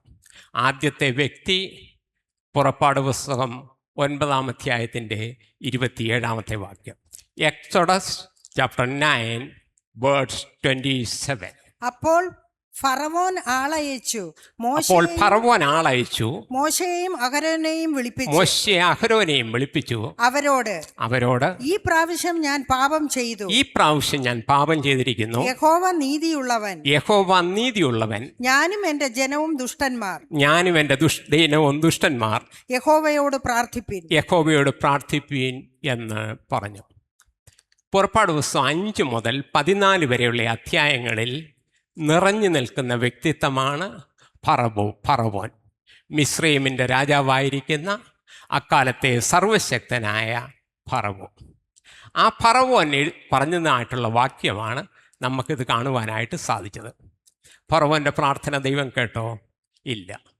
14-ാം അധ്യായം അവസാനിക്കുന്നത് ഫറവോനെയും അവൻ്റെ സൈന്യത്തെയും ചെങ്കടലിൽ തള്ളിയിട്ട് ലോക ചരിത്രത്തിൽ തന്നെ ഒരു പ്രത്യേക റെക്കോർഡ് രേഖപ്പെടുത്തിയിരിക്കുന്ന സർവശക്തനായ ദൈവത്തിൻ്റെ ബലമാർന്ന കരമാണ്. ചരിത്രകാരന്മാർ രേഖപ്പെടുത്തിയിരിക്കുന്നത് ഫറവോൻ ആ കടലിലെ ഉപ്പുവെള്ളം കുടിച്ച് മുങ്ങിച്ചാകുന്നതായിട്ടുള്ള സമയത്ത് അവൻ പറഞ്ഞതായിട്ടുള്ള വാക്കുകളാണ് ജീവനുള്ള ദൈവത്തിൻ്റെ കയ്യിൽ വീഴുന്നത് എത്ര ഭയങ്കരം. How terrible it is to fall in the hand of the living God. എന്താണ് ഫറവോൻ്റെ പ്രാർത്ഥന ദൈവം കേൾക്കാതിരിക്കാൻ കാരണം? ഫറവോൻ ഈ 1 പ്രാവശ്യമല്ല, 10 പ്രാവശ്യം ഇത് തന്നെ പ്രാർത്ഥിച്ചു. ഓരോ ബാധ വരുന്നതായിട്ടുള്ള സമയത്തും ഫറവോൻ ദൈവത്തോട് പ്രാർത്ഥിച്ചു, ദൈവമേ, ഞാനും എൻ്റെ ജനവും അകൃത്യം ചെയ്തിരിക്കുന്നു, അതുകൊണ്ട് ഞങ്ങളോട് ക്ഷമിച്ച് നീ ഞങ്ങളുടെ ദേശത്തിന് സൗഖ്യം വരുത്തണമേ, കരുണ കാണിക്കണമേ എന്ന് ഫറവോൻ ദൈവത്തോട് പ്രാർത്ഥിച്ചു. ദൈവം ഫറവോൻ്റെ പ്രാർത്ഥന കേട്ടില്ല. കാരണം നമ്പർ 1, അവൻ അഹങ്കാരിയായിരുന്നു, നിഗളമുള്ളവനായിരുന്നു, ദൈവത്തെ നിഷേധിക്കുന്നവനായിരുന്നു. പുറപ്പാട് പുസ്തകം 5-ാം അധ്യായത്തിൻ്റെ 3-ാമത്തെ വാക്യം വായിച്ചാട്ട്. സർവശക്തനായ ദൈവത്തിൻ്റെ കൽപ്പന ദൈവത്തിൻ്റെ ദാസനായിരിക്കുന്ന മോശ കടന്നു വന്ന് ഫറവോനോട് പറയുമ്പോൾ അതിന് അവൻ്റെ ആദ്യത്തെ പ്രതികരണം എന്താണെന്ന് ചോദിച്ചാൽ, യഹോവയെ ഞാൻ കേൾക്കേണ്ടതിന് അവൻ ആർ? യഹോവയെ ഞാൻ ശ്രദ്ധിക്കേണ്ടതിന് അവൻ ആർ? മിസ്രൈമ്യർ അവരുടെ ദൈവത്തിൻ്റെ ജനമായിരിക്കുന്ന ഇസ്രയേലിൻ്റെ യജമാനന്മാരാണ്. അവർ ദാസന്മാരുടെ വാക്കുകൾക്ക് ചെവി കൊടുക്കുന്നവനായ ദൈവമല്ല എന്ന് പറഞ്ഞു. ദൈവത്തിൻ്റെ വചനത്തിൽ 10 പ്രാവശ്യം രേഖപ്പെടുത്തിയിരിക്കുന്നു, അവൻ ബാധ മാറിയപ്പോൾ ഫറവോൻ തൻ്റെ ഹൃദയത്തെ കഠിനമാക്കി. ബാധ മാറിയപ്പോൾ ഫറവോൻ തൻ്റെ ഹൃദയത്തെ കഠിനമാക്കി, മോശയെയും അഹരോനെയും ശ്രദ്ധിച്ചില്ല എന്ന്. മാനസാന്തരപ്പെടുവാൻ സർവശക്തനായ ദൈവം അവന് 10 പ്രാവശ്യം അവസരം കൊടുത്തു. അവൻ മാനസാന്തരപ്പെടാഞ്ഞതുകൊണ്ട്, ദൈവത്തിൻ്റെ സന്നിധിയിൽ താഴാൻ കഴിയാഞ്ഞതുകൊണ്ട്, അവൻ്റെ കഠിന ഹൃദയത്തെ അവൻ ഉപേക്ഷിക്കാൻ കഴിയാഞ്ഞതുകൊണ്ട് സർവശക്തനായ ദൈവത്തിന് അവൻ്റെ പ്രാർത്ഥന കേൾപ്പാൻ കഴിഞ്ഞില്ല. അവനെയും അവൻ്റെ സൈന്യത്തെയും ചെങ്കടലിൽ സർവശക്തനായ ദൈവം മുക്കിക്കൊന്നു എന്ന് ദൈവത്തിൻ്റെ വചനത്തിൽ രേഖപ്പെടുത്തിയിരിക്കുന്നു. എന്തുകൊണ്ട് ഫറവോൻ്റെ പ്രാർത്ഥന ദൈവം കേട്ടില്ല? പ്രധാനമായിട്ട് 2 കാരണങ്ങൾ. നമ്പർ 1, അവൻ്റെ അഹങ്കാരം, അവൻ്റെ നിഗളം, അവൻ്റെ തലക്കനം, ദൈവത്തോടുള്ളതായിരിക്കുന്ന അവൻ്റെ പ്രതിപത്തിക്കുറവ്, ദൈവത്തിൻ്റെ സന്നിധിയിൽ തന്നെ താഴ്ത്തുവാൻ അവന് കഴിയാതെ ഇരുന്നതുകൊണ്ട് അവൻ്റെ പ്രാർത്ഥന ദൈവം കേട്ടില്ല. 2, അവൻ്റെ ഹൃദയകാഠിന്യം. കഠിന ഹൃദയൻ്റെ പ്രാർത്ഥന ദൈവം കേൾക്കുകയില്ല. നിഗളിയുടെ പ്രാർത്ഥന, അഹങ്കാരിയുടെ പ്രാർത്ഥന, ദൈവനിഷേധിയുടെ പ്രാർത്ഥന ദൈവം കേൾക്കുകയില്ല. ദൈവത്തിൻ്റെ വചനത്തിൽ രേഖപ്പെടുത്തിയിരിക്കുന്നു, ദൈവം നിഗളികളോട് എതിർത്ത് നിൽക്കുകയും താഴ്മയുള്ളവർക്ക് തൻ്റെ കൃപ പകരുകയും ചെയ്യുന്നു. അതുകൊണ്ട് ദൈവം നിങ്ങളെ തക്ക സമയത്ത് വിടുവിക്കേണ്ടതിന് ദൈവത്തിൻ്റെ ബലമുള്ള കരത്തിൽ താണിരിപ്പിൻ. വേദപുസ്തകത്തിൽ സർവശക്തനായ ദൈവത്തിൻ്റെ സന്നിധിയിൽ നിഗളവും അഹങ്കാരവും ദൈവനിന്ദയും ദൈവത്തെ മാനിക്കാത്തയും ചെയ്തിട്ടുള്ള ഒരു വ്യക്തിയുടെയും പ്രാർത്ഥന ദൈവം കേട്ടിട്ടില്ല. അവൻ എത്ര ഭംഗിയായി പ്രാർത്ഥിച്ചാലും, എത്ര മനോഹരമായി പ്രാർത്ഥിച്ചാലും, എത്ര ഉന്നതനായാലും, എത്ര ശ്രേഷ്ഠനായാലും, എത്ര മാന്യനായാലും അവൻ്റെ പ്രാർത്ഥന ദൈവം കേൾക്കുകയില്ല എന്ന് ഫറവോൻ തൻ്റെ ജീവിതത്തിലൂടെ നമ്മെ ദൈവവചനത്തിൽ പഠിപ്പിച്ചിരിക്കുന്നു. ഹൃദയ കാഠിന്യമുള്ളവൻ്റെ, മനസ്സ് ദുർക്കം സംഭവിക്കാത്തവൻ്റെ, കഠിന ഹൃദയൻ്റെ, കല്ലുപോലെയുള്ള ഹൃദയമുള്ളവൻ്റെ പ്രാർത്ഥന ദൈവം കേൾക്കുക ഇല്ല. അപ്പം ആദ്യത്തെ വ്യക്തി കഴിഞ്ഞു. 2 കാരണങ്ങൾ നമ്മൾ കണ്ടു. 1, അവൻ അഹങ്കാരിയായിരുന്നു, ഹോട്ടിനെസ്, തലക്കനം. ഇന്ന് അബ്ദുൽ സമദ് ബ്രദർ യെശയ്യാ പ്രവചനത്തിൽ എന്ന് പറഞ്ഞു. ഞാൻ കഴിഞ്ഞ പ്രാവശ്യം യെശയ്യാ പ്രവചനത്തിൽ നിന്നാണ് ഞാനും സംസാരിച്ചത്. യെശയ്യാ പ്രവചനം 6-ാം അധ്യായത്തിൻ്റെ 1 മുതലുള്ള വാക്യങ്ങളിൽ, ഊസിയാവ് മരിച്ച ആണ്ടിൽ യഹോവ ഉയർന്നും പൊങ്ങിയിരിക്കുന്ന സിംഹാസനത്തിലിരിക്കുന്നത് യെശയ്യാവ് കണ്ടു. ഊസിയാവ് എന്ന വാക്കിൻ്റെ അർത്ഥം ഹോട്ടിനെസ്, തലക്കനം, നിഗളം, അഹങ്കാരം. ഊസിയാവ് എന്ന വാക്കിൻ്റെ അർത്ഥം. എന്നവൻ്റെ തലക്കനം മാറി, എന്നവൻ്റെ നിഗളം മാറി, എന്നവൻ്റെ അഹങ്കാരം മാറി, അന്ന് സൈന്യങ്ങളുടെ ദൈവമായ യഹോവയെ അവന് കാണുവാനായിട്ട് ഇടയായി തീർന്നു. ദൈവമക്കളെ, സർവശക്തനായ ദൈവം നൽകിയിരിക്കുന്നതല്ലാതെ നമുക്കെന്തുണ്ട്? അവൻ നമ്മളെ നിർത്തിയിരിക്കുന്നു. നാം ഉടുക്കുന്നതും ഉറങ്ങുന്നതും എഴുന്നേൽക്കുന്നതും നേടിയതെല്ലാം അവൻ തന്ന ദാനമാണ്. ഈ സർവശക്തനായ ദൈവത്തിൻ്റെ സന്നിധിയിൽ നമുക്ക് അഹങ്കരിക്കാനും നിഗളിപ്പാനും നമുക്ക് എന്തുണ്ട്? എല്ലാം അവൻ തന്ന ദാനമല്ലേ? നാം നിൽക്കുന്നത് അവൻ്റെ കൃപയിലല്ലേ? നാം നടക്കുന്നത് അവൻ്റെ കൃപയിലല്ലേ? അവനെ കൂടാതെ നമുക്കെന്ത് ചെയ്യുവാനായിട്ട് സാധിക്കും? ഈ സർവശക്തനായ ദൈവത്തിൻ്റെ സന്നിധിയിൽ നമുക്ക് താഴാം. ദൈവത്തിൻ്റെ സന്നിധിയിൽ നമുക്ക് മനസ്സൊരുക്കമുള്ളവരാകാം. കഠിന ഹൃദയത്തെ മാറ്റി സർവസ്വനായ ദൈവത്തോട് നമുക്ക് പറയാം, നിർമ്മലമായ ഒരു ഹൃദയം എന്നിൽ സൃഷ്ടിച്ച് സ്ഥിരമായുള്ളൊരു ആത്മാവിനെ എൻ്റെ ഉള്ളിൽ തരണമേ. അങ്ങനെ നിൻ്റെ സന്നിധിയിൽ നിന്നെ തള്ളിക്കളയാതെ നിൻ്റെ സന്നിധിയിൽ നീ എന്നെ നിർത്തുമാറാക്കണമേ. നമുക്ക് രണ്ടാമത്തെ വ്യക്തിയിലേക്ക് കടന്നു വരാം. രണ്ടാമത്തെ വ്യക്തി ഒട്ടും മോശമല്ല. ആദ്യത്തെ വ്യക്തി നമ്മൾ ഫറവോനായിരുന്നല്ലോ. രണ്ടാമത്തെ വ്യക്തി സംഖ്യാപുസ്തകം 22-ാം അധ്യായത്തിൻ്റെ 24-ാമത്തെ വാക്യം. The book of numbers chapter 22 words 24. പിന്നെ 34 വായിച്ചാട്ടെ. 34 22-34 വായിച്ചാട്ടെ. ബിലയാം യഹോവയുടെ ദൂതനോട്, ഞാൻ പാപം ചെയ്തിരിക്കുന്നു. ബിലയാം യഹോവയുടെ ദൂതനോട്, ഞാൻ പാപം ചെയ്തിരിക്കുന്നു. നീ എനിക്ക് എതിരായി വഴിയിൽ നിന്നിരുന്നു എന്ന് ഞാൻ അറിഞ്ഞില്ല. നീ എനിക്കെതിരായി വഴിയിൽ നിന്നിരുന്നു എന്ന് ഞാൻ അറിഞ്ഞിരുന്നില്ല. ഇത് നിനക്ക് അനിഷ്ടമെന്ന് വരികിൽ ഇത് നിനക്ക് അനിഷ്ടമെന്ന് വരികിൽ ഞാൻ മടങ്ങിപ്പൊയ്ക്കൊള്ളാം ഞാൻ എന്ന് പറഞ്ഞു. മടങ്ങിപ്പൊയ്ക്കൊള്ളാം എന്ന് പറഞ്ഞു. സംഖ്യാപുസ്തകം 22 മുതൽ 25 വരെയുള്ള അധ്യായങ്ങളിൽ നമുക്ക് കാണാവുന്നതായിട്ടുള്ള ഒരു ശ്രേഷ്ഠനാണ് ബിലയാം എന്ന ദൈവത്തിൻ്റെ പ്രവാചകൻ. ബിലയാം എന്ന ദൈവത്തിൻ്റെ പ്രവാചകൻ.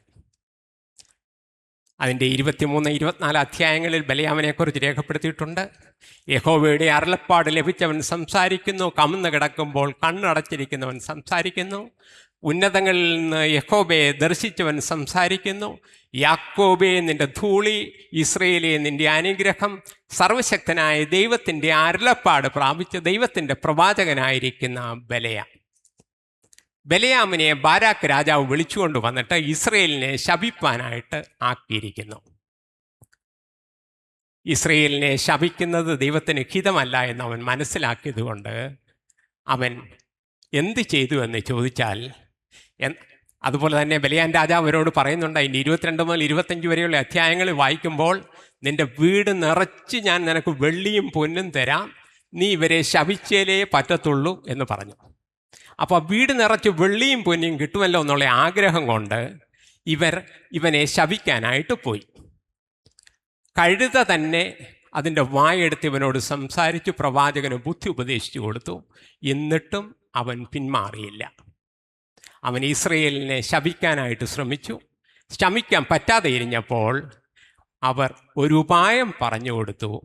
അതായത് ഇസ്രയേലിനെ, അതായത് ആഭിചാരം ഇസ്രയേലിനോട് ഭരിക്കുകയില്ല, ലക്ഷണവിദ്യയെ ഭരിക്കുകയില്ല, ഇതാ തനിച്ചു പാർക്കുന്ന ഒരു ജനം ജാതികളോടുകൂടി എണ്ണപ്പെടുന്നതുമില്ല, യഹോവ അവരുടെ സങ്കേതമാകുന്നു, കോട്ടയാകുന്നു, യഹോവ അവരുടെ ബലമാകുന്നു, യഹോവയാൽ സംരക്ഷിക്കപ്പെട്ടിരിക്കുന്നതായിട്ടുള്ള ജനം, ഇവരെ തകർത്ത് കളയാനായിട്ട് ഇവനൊരു ദുരുപദേശം പറഞ്ഞു കൊടുത്തു. അതായത് മോബാബ് ദേശത്തൂടാണ് പോകുന്നത്. മോബാബ്യരുമായിട്ട് ഇവരെ അങ്ങോട്ട് കലർത്തി കഴിഞ്ഞാൽ, അതായത് മോബാബ്യ സ്ത്രീകൾ വന്ന് ഇവരെ വശീകരിച്ച് തങ്ങളുടെ ദേവന്മാരിലേക്ക് കൊണ്ടുപോയി അങ്ങനെ ഇവരെ തോൽപ്പിക്കാം എന്ന് ഒരു കുരുട്ടു ബുദ്ധി പറഞ്ഞു കൊടുത്തു. ഇസ്രയേൽ വീണു. 25-ാം അധ്യായത്തിൻ്റെ 9-ാമത്തെ വാക്യത്തിൽ രേഖപ്പെടുത്തിയിരിക്കുന്നത്, ബാധ കൊണ്ട് മരിച്ചുപോയവർ 24,000 പേർ എന്ന് രേഖപ്പെടുത്തിയിരിക്കുന്നു. ഇസ്രയേലിലെ ഒരു വലിയ ജനവിഭാഗം നശിപ്പാനായിട്ടിടയായി തീർന്നു. ബിലയാമിന് വാഗ്ദത്തം ചെയ്തിരിക്കുന്നതായിട്ടുള്ള വെള്ളിയും പൊന്നും എല്ലാം ലഭിച്ചു. അങ്ങനെ ബിലയാം തൻ്റെ ഭവനത്തിലേക്ക് പോയി. ബിലയാമിൻ്റെ അവസാനം എന്താണ് രേഖപ്പെടുത്തിയിരിക്കുന്നത് അറിയാമോ? ജോഷുവയുടെ പുസ്തകം 13-ാം അധ്യായത്തിൻ്റെ 22-ാമത്തെ വാക്യത്തിൽ വായിച്ചാട്ടെ. The book of Joshua chapter 13 words 22. ഇസ്രയേൽ മക്കൾ വാൾ കൊണ്ട് കൊന്നവരുടെ കൂട്ടത്തിൽ ബെയോരിന്റെ മകനായ ബിലയാം എന്ന പ്രശ്നക്കാരനെയും വാൾ കൊണ്ട് കൊന്നു. ദൈവത്തിൻ്റെ പ്രവാചകനായിരുന്നു, ദൈവത്തിൻ്റെ അരുളപ്പാട് ലഭിച്ചവനായിരുന്നു.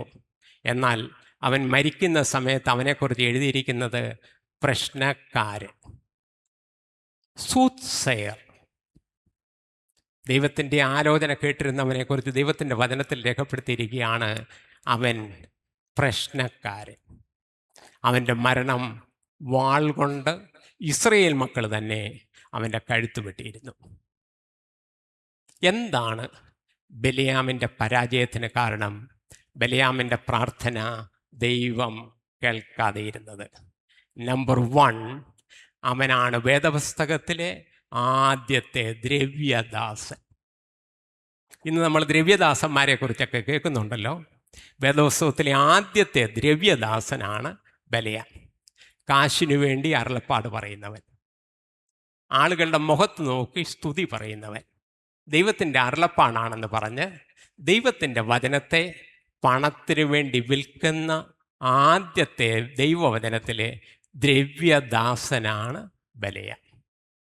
2, ദൈവസഭയെ നശിപ്പിച്ചവനാണ് ബലയാം. ഞാൻ എൻ്റെ സഭയെ പണിയും, പാതാള ഗോപുരങ്ങൾ അതിനെ ജയിക്കുകയില്ല എന്ന് പറഞ്ഞ് കർത്താവായ യേശു ക്രിസ്തുവിൻ്റെ രക്തത്താൽ വീണ്ടെടുക്കപ്പെട്ടിരിക്കുന്ന ദൈവത്തിൻ്റെ സഭയെ നശിപ്പിച്ചവനെ ദൈവം മുഖമാദരിക്കാതെ അവനെ ഈ ലോകത്തിൽ നിന്ന് മാറ്റിക്കളഞ്ഞു. നമ്മൾ ദൈവസഭയെ പണിയുന്നവരാകാം, നമ്മൾ ദൈവസഭയെ പൊളിക്കുന്നവരാകരുത്. ദൈവസഭയെ നമ്മൾ പണിയുന്നവരായി തീരട്ടെ. മറ്റുള്ളവരെ കൈത്താങ്ങ് കൊടുക്കുന്നവരാകട്ടെ, മറ്റുള്ളവരെ ദൈവകൃപയിലേക്ക് നടത്തുന്നവരാകട്ടെ, മറ്റുള്ളവരെ കൂട്ടാങ്ങ് കൊടുക്കുന്നവരാകട്ടെ, മറ്റുള്ളവരെ ദൈവിക സ്നേഹത്തിലേക്ക് വളർത്തുന്നവരാകട്ടെ. സർവശക്തനായ ദൈവം നമ്മെ ആരെയും ദൈവസഭയെ പൊളിച്ചു കളയുന്ന ആ ശപിക്കപ്പെട്ട പ്രവൃത്തിയിലേക്ക് നമ്മളെ ആരെയും ആക്കി തീർക്കാതെ ഇരിപ്പാൻ നമുക്ക് സൂക്ഷിച്ചു കൊള്ളാം. ദൈവത്തിൻ്റെ കൃപാവരങ്ങൾ സർവശക്തനായ ദൈവം അത് നമുക്ക് ദാനമായി തന്നു. ദൈവത്തിൻ്റെ കൃപാവരങ്ങളാണ്. അത് കച്ചവട ചരക്കാക്കാതെ ദൈവത്തിൻ്റേതായിരിക്കുന്ന കൃപാവരങ്ങളെ വിറ്റ് പോക്കറ്റിൽ കാശിട്ട് അതിലൂടെ സമ്പന്നനാകുവാൻ ശ്രമിക്കാതെ സർവശക്തനായ ദൈവത്തിൻ്റെ ജീവൻ്റെ വചനം അത് മറ്റുള്ളവരോട് പ്രാഗൽഭ്യത്തോടെ പ്രസ്താവിച്ച് അവരെ നിത്യജീവന് കൂട്ടവകാശികളാക്കി തീർക്കുവാൻ സർവശക്തനായ ദൈവം നമ്മെ എല്ലാവരെയും സഹായിക്കട്ടെ എന്ന് പ്രാർത്ഥിക്കുന്നു. അപ്പം ബലയാൻ കഴിഞ്ഞു. 3-ാമത്തെ വ്യക്തിയിലേക്ക് നമുക്കൊന്ന് കടന്നു വരാം. യോശുവയുടെ പുസ്തകം 7-ാം അധ്യായത്തിൻ്റെ 19 മുതൽ 21 വരെയുള്ള വാക്യങ്ങൾ. ദ ബുക്ക് ഓഫ് യോശുവ ചാപ്റ്റർ 7 verses 19 to 21. യോശുവ ആഖാനോട്, മകനെ, ഇസ്രായേലിൻ്റെ ദൈവമായ യഹോവയ്ക്ക് മഹത്വം കൊടുത്ത് അവനോട് ഏറ്റുപറക. നീ എന്ത് ചെയ്തു എന്ന് പറക, എന്നോട് മറച്ചു വയ്ക്കരുതെന്ന് പറഞ്ഞു. ആഖാൻ യോശുവയോട്, ഞാൻ ഇസ്രായേലിൻ്റെ ദൈവമായ യഹോവയോട് പിഴച്ച് ഇന്നിന്നത് ചെയ്തിരിക്കുന്നു സത്യം.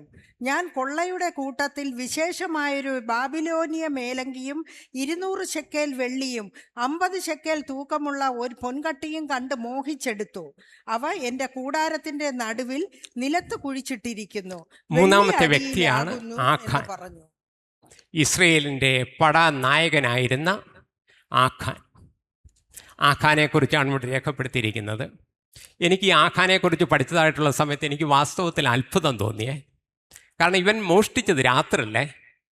രാത്രി മോഷ്ടിച്ച് കഴിഞ്ഞപ്പം എൻ്റെ സ്റ്റീഫൻ സാറേ ഇവൻ എങ്ങനെയാണ് മനസ്സിലായത് ഒരു മേലങ്കി കിട്ടി, that is made in Babylon, ബാബിലോണിയ മേലങ്കി. ഇവൻ വെയിങ് മെഷീനുമായിട്ടാണ് പോയത് എൻ്റെ വില്യംസ് പാസ്റ്ററെ. അവൻ പറയുകയാണ് 50 ശെക്കേൽ തൂക്കമുള്ള പൊൻകട്ടിയെ. എൻ്റെ അബ്ദുൽ സമദ് ബ്രദറെ, വെള്ളിയുടെ തൂക്കം അവൻ കൃത്യമായിട്ട് പറയുന്നുണ്ട്, 200 ശെക്കേൽ തൂക്കമുള്ള വെള്ളി. അപ്പോൾ ഇവനാണ് നമ്മുടെ മലയാളത്തിൽ പറഞ്ഞ പഠിച്ച കള്ളൻ. പഠിച്ച കള്ളൻ, ആത്മീയ ഗോളത്തിലെ പഠിച്ച കള്ളനാണ് ബലയാൻ.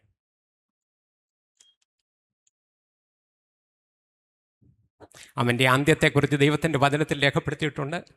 ഇസ്രയേൽ മക്കൾ അവനെ ആഖോർ താഴ്വരയിലേക്ക് കൊണ്ടുവന്ന് എല്ലാവരും അവൻ്റെ മേൽ കല്ലെറിഞ്ഞു, അവനെ കൊന്നു. അങ്ങനെ ഇസ്രയേലിൽ നിന്ന് ദൈവത്തിൻ്റെ കോപം മാറി. അന്ന് മുതൽ ആ കൽക്കുരയ്ക്ക് ആഖോർ താഖര എന്ന് രേഖപ്പെടുത്തിയിരിക്കുന്നു. ലജ്ജയുടെ താഴ്വര, നിന്ദയുടെ താഴ്വര, പരാജയത്തിൻ്റെ താഴ്വര, ശാപത്തിൻ്റെ താഴ്വരയായിരിക്കുന്ന ആഖോർ താഴ്വര. എന്താണ് ആഖാന് പറ്റിയ പരാജയം? ദൈവത്തിൻ്റെ വചനത്തിൽ രേഖപ്പെടുത്തിയിരിക്കുന്നു. അവൻ വളരെ സൗമ്യതയോടെയാണ് വന്നത്. യോശുവയോട് പറയുന്നത്, അയ്യോ എനിക്ക് ഇന്ന ഒരു ചെറിയ തെറ്റുപോയി. അവനാണ് കപടഭക്തൻ. കപടഭക്തൻ. 2, അവൻ്റെ പ്രാർത്ഥനയ്ക്ക് അനുതാപത്തിന് ആത്മാർത്ഥതയില്ലാത്തതായിരുന്നു. ആത്മാർത്ഥയില്ലാത്തതായിട്ടുള്ള അനുതാപം, ആത്മാർത്ഥയില്ലാത്തതായിട്ടുള്ള പ്രാർത്ഥന, ആത്മാർത്ഥയില്ലാത്തതായിരിക്കുന്ന ദൈവിക സമർപ്പണം ദൈവം അംഗീകരിക്കുന്നതല്ല. നമ്മളുടെ കർത്താവായ യേശു ക്രിസ്തു ഈ ഭൂമിയിലായിരുന്നപ്പോൾ ഏറ്റവും കൂടുതൽ എതിർത്ത് സംസാരിച്ചിരുന്നത് കപടഭക്തിയെക്കുറിച്ചായിരുന്നു, ഹിപ്പോക്രസി. നമ്മെ നന്നായി അറിയുന്നവനായ ദൈവം, നാം ഇരിക്കുന്നതും എഴുന്നേൽക്കുന്നതും നടക്കുന്നതും അറിയുന്നവനായ ദൈവം, ഈ ദൈവത്തിൻ്റെ മുമ്പിൽ ആക്ടിങ്ങിന് യാതൊരു പ്രാധാന്യവുമില്ല. അവൻ്റെ മുമ്പിൽ നമുക്ക് നേരോടെ നടക്കാം, സത്യസന്ധതയോടെ നടക്കാം. കപടഹൃദയനെയും അതുപോലെ തന്നെ ദ്രവ്യദാസനെയും കപടഭക്തനെയും ആത്മാർത്ഥതയില്ലാത്ത പ്രാർത്ഥനയെയും ദൈവം അംഗീകരിക്കുന്നില്ല. അടുത്ത വ്യക്തി നമുക്കൊക്കെയും അറിയാവുന്ന നാലാമത്തെ വ്യക്തിയാണ് വിശുദ്ധ വേദപുസ്തകത്തിലെ ഇസ്രയേലിൻ്റെ ആദ്യത്തെ രാജാവായിരിക്കുന്ന ശബൽ. 1 ശമൂവേൽ 15-ാം അധ്യായത്തിൻ്റെ 24-25 വാക്യം ഒന്ന് വായിച്ചാട്ടെ. 1 ശമൂവേൽ ചാപ്റ്റർ 15 വേഴ്സസ് 24 and 25. ശൗൽ ശമൂവേലിനോട്, ഞാൻ ജനത്തെ ഭയപ്പെട്ട് അവരുടെ വാക്ക് അനുസരിച്ചതിനാൽ യഹോവയുടെ കൽപ്പനയും നിന്റെ വാക്കും ലംഘിച്ചു പാപം ചെയ്തിരിക്കുന്നു. എങ്കിലും എൻ്റെ പാപം ക്ഷമിച്ച് ഞാൻ യഹോവയെ നമസ്കരിക്കേണ്ടതിന് എന്നോട് കൂടെ പോരേണമേ എന്ന് പറഞ്ഞു. ശബലിനെ കുറിച്ച് നമുക്കറിയാം. അതിൻ്റെ 30 വരെയുള്ള അധ്യായങ്ങൾ രേഖപ്പെടുത്തിയിരിക്കുമ്പോൾ ശബലിൻ്റെ അന്ത്യത്തെക്കുറിച്ചും അവിടെ രേഖപ്പെടുത്തിയിട്ടുണ്ട്. ഗൽബോബ പർവ്വതത്തിൽ നിഹിതന്മാരായി വീണവരുടെ കൂട്ടത്തിൽ ശബലും അവൻ്റെ പുത്രന്മാരും ഉണ്ടായിരുന്നു. ഫെലിസ്ത്യർ അവൻ്റെ തല വെട്ടി അവരുടെ ദേവൻ്റെ ക്ഷേത്രത്തിൽ കൊണ്ടുപോയി അവൻ്റെ ഉടലിനെ മലമേൽ തൂക്കിയിടുവാനായിട്ട് ഇടയായിത്തീർന്നു. എന്തുകൊണ്ടാണ് ശബലിൻ്റെ പ്രാർത്ഥന ദൈവം കേൾക്കാതെ ഇരുന്നത്?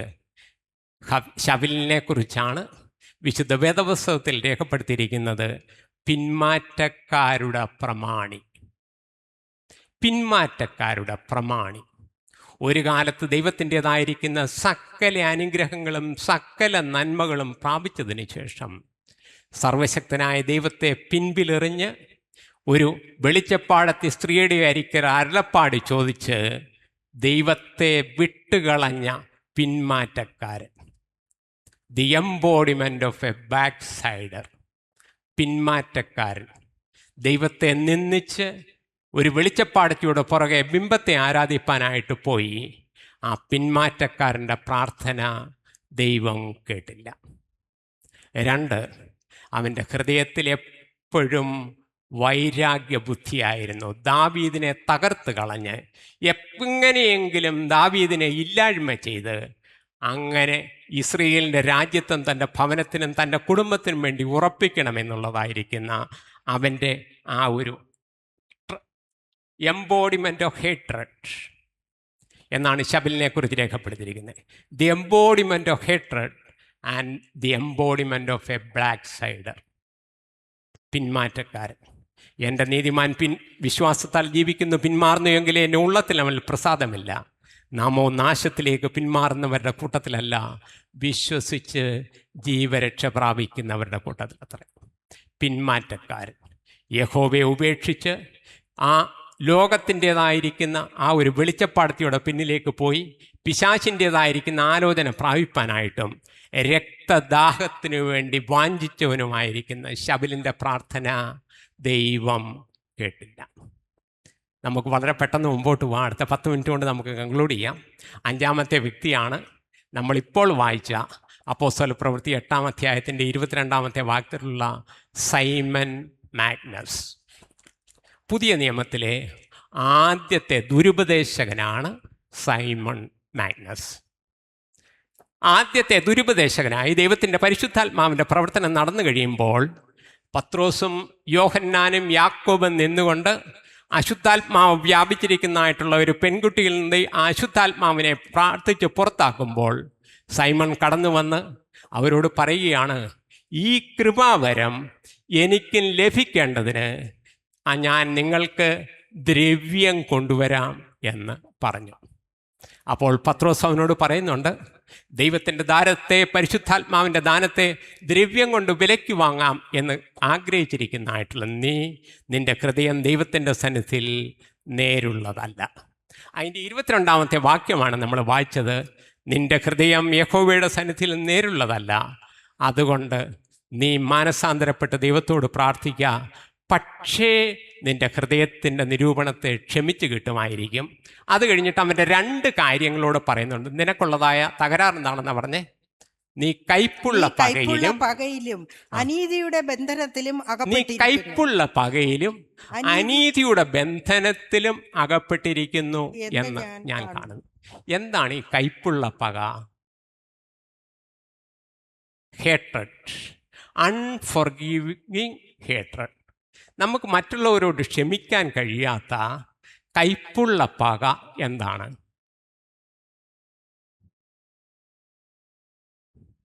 സർവശക്തനായ ദൈവം നമ്മളുടെ പാവങ്ങളെ ക്ഷമിച്ച്, രക്താംബരം പോലെ കടുപ്പമുള്ളതായിരിക്കുന്ന നമ്മളുടെ പാവങ്ങളെ നമ്മൾ ക്ഷമിച്ച് അതിനെ ഹിമം പോലെ വെടിപ്പാക്കിയെങ്കിൽ മറ്റുള്ളവരോട് നമുക്ക് ക്ഷമിക്കാൻ, പൊറുക്കാൻ കഴിയാത്ത എന്ത് അകൃത്യങ്ങളാണ് ഉള്ളത്? കൈപ്പുള്ള പക, അനീതിയുടെ ബന്ധനം. എന്താണ് അനീതിയുടെ ബന്ധനം? എനിക്ക് ഒരാളിനെ എനിക്കൊരാളിനെ അങ്ങ് ഇഷ്ടമില്ലേ? എനിക്കൊരാളിനെ അങ്ങ് ഇഷ്ടമല്ല, എനിക്കൊരാളിനോട് അങ്ങ് പ്രതിപത്തിയില്ല, അവനെ ഉൾക്കൊള്ളാൻ കഴിയത്തില്ലേ? ദൈവസഭയിൽ വന്നാലും ദൈവമക്കളെന്ന് പറഞ്ഞാലും ഒന്നിച്ചപ്പം പങ്കെടുത്താലും ഒന്നിച്ച് കൂട്ടായ്മ ആചരിച്ചാലും എനിക്ക് ആ വ്യക്തിയെ ഉൾക്കൊള്ളാൻ കഴിയത്തില്ലേ?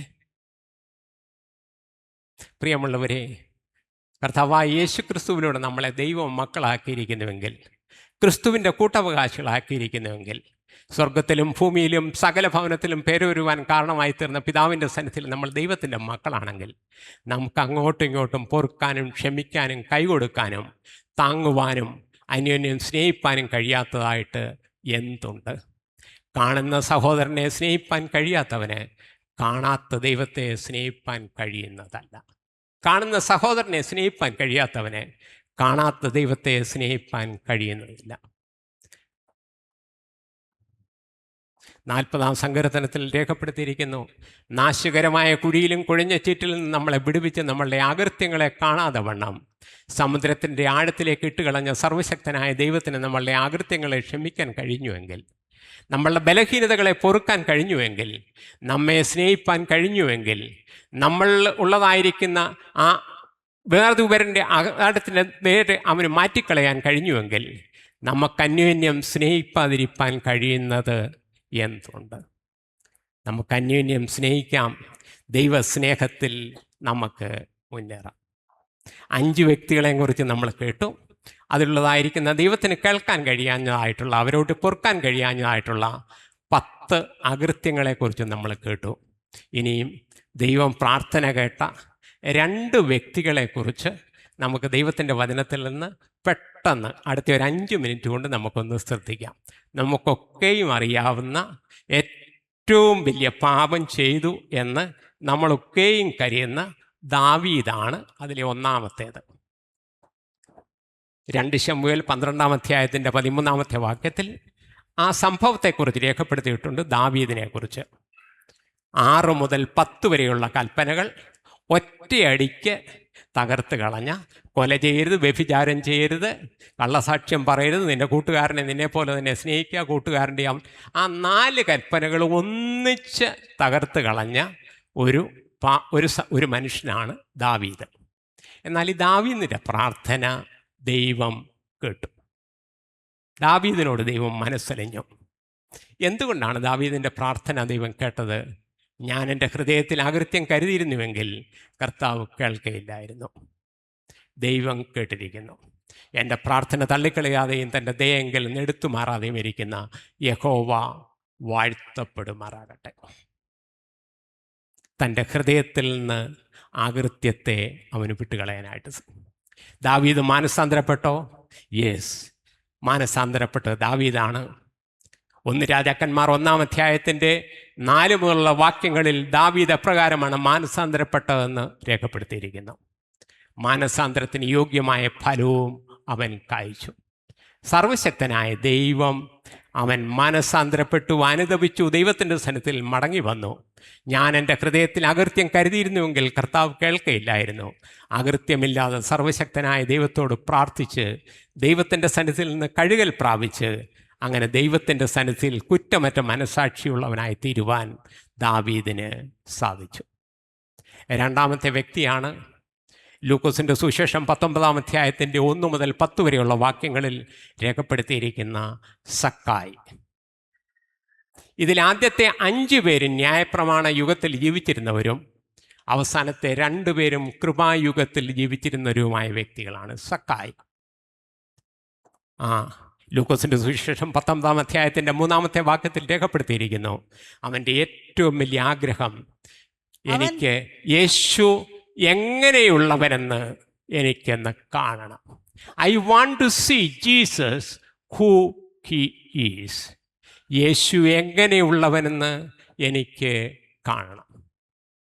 I want to see Jesus as he's. ഈ കർത്താവിനെ എനിക്ക് അടുത്തുനിന്ന് അറിയണം. അവനെ എൻ്റെ ഭവനത്തിലേക്ക് കൊണ്ടുപോകണം. തൻ്റെ ഭവനത്തിൽ ചെല്ലുന്നതിന് മുമ്പ് തന്നെ അവൻ മനസ്സാന്തരപ്പെട്ടു. കർത്താവെ, ഞാൻ അനീതിയായി വാങ്ങിയിട്ടുള്ളത് ഞാൻ ഇരട്ടി മടക്കി കൊടുക്കാം. ഞാൻ ആരോടെങ്കിലും വഞ്ചിട്ടെടുത്തിട്ടുണ്ടെങ്കിൽ അതിൻ്റെ 4 ഇരട്ടി മടക്കി കൊടുക്കാം എന്ന് പറഞ്ഞു. കർത്താവ് അവനോട് പറയുന്ന മറുപടിയാണ് അതിൻ്റെ 8, 9, 10 വാക്യങ്ങളിൽ രേഖപ്പെടുത്തിയിരിക്കുന്നത്. ഇന്ന് ഈ ഭവനത്തിന് സമാധാനം വന്നു. ഇവനും അബ്രഹാമിൻ്റെ സന്തതിയാകയാൽ ഇന്ന് ഈ ഭവനത്തിന് സമാധാനം വന്നു. കാണാതെ പോയതിനെ തിരഞ്ഞു രക്ഷിപ്പാനല്ലോ മനുഷ്യപുത്രൻ വന്നത് എന്ന് പറഞ്ഞു. I want to know Jesus. എനിക്ക് കർത്താവായ യേശുവിനെ അനുഭവിച്ചറിയണം. അത് മാത്രമല്ല, മനസ്സാന്തരത്തിന് യോഗ്യമായ ഫലം എന്നിലൂടെ കായ്ക്കണം. ഈ 2 വ്യക്തികളിലും സർവശക്തനായ ദൈവം ക്ഷമിക്കാനുള്ള കാരണം ഇവരുടെ പ്രാർത്ഥന ആത്മാർത്ഥതയുള്ളതായിരുന്നു. അതിനുശേഷം അനുതപിച്ച് അതിൽ നിന്ന് മടങ്ങി വരണം എന്നുള്ള ആഗ്രഹം അവർക്കുണ്ടായിരുന്നു. മനസ്സാന്തരത്തിന് യോഗ്യമായ ഫലം കായ്ക്കണം. നമുക്ക് പ്രാർത്ഥിക്കാം. സ്വർഗീയ പരമപിതാവാം ദൈവമേ, അനുഗ്രഹിക്കപ്പെട്ട നല്ല ദിവസത്തിൻ്റെ മധ്യാഹ്ന സമയത്തിനായി ഞങ്ങൾ തിരുമേനിയെ സ്തുതിക്കുന്നു, സ്തോത്രം ചെയ്യുന്നു. സർവശക്തനായ ദൈവത്തെക്കുറിച്ച് ദൈവം ഞങ്ങളുടെ പ്രാർത്ഥനയിൽ ആഗ്രഹിക്കുന്ന എന്താണ്, ദൈവം ഞങ്ങളുടെ പ്രാർത്ഥനയിൽ ഇച്ഛിക്കുന്നത് എന്താണ്, അവിടുത്തെ ഹിതം എന്താണ് എന്ന് ഇന്ന് പകൽക്കാലം നിൻ്റെ വചനത്തിലൂടെ ഞങ്ങളെ കേൾപ്പിച്ചതിനായി സ്തോത്രം. ഞങ്ങളുടെ പ്രാർത്ഥന അവിടുത്തെ സന്നിധിയിൽ സുഗ്രാഹ്യമായി തീരട്ടെ.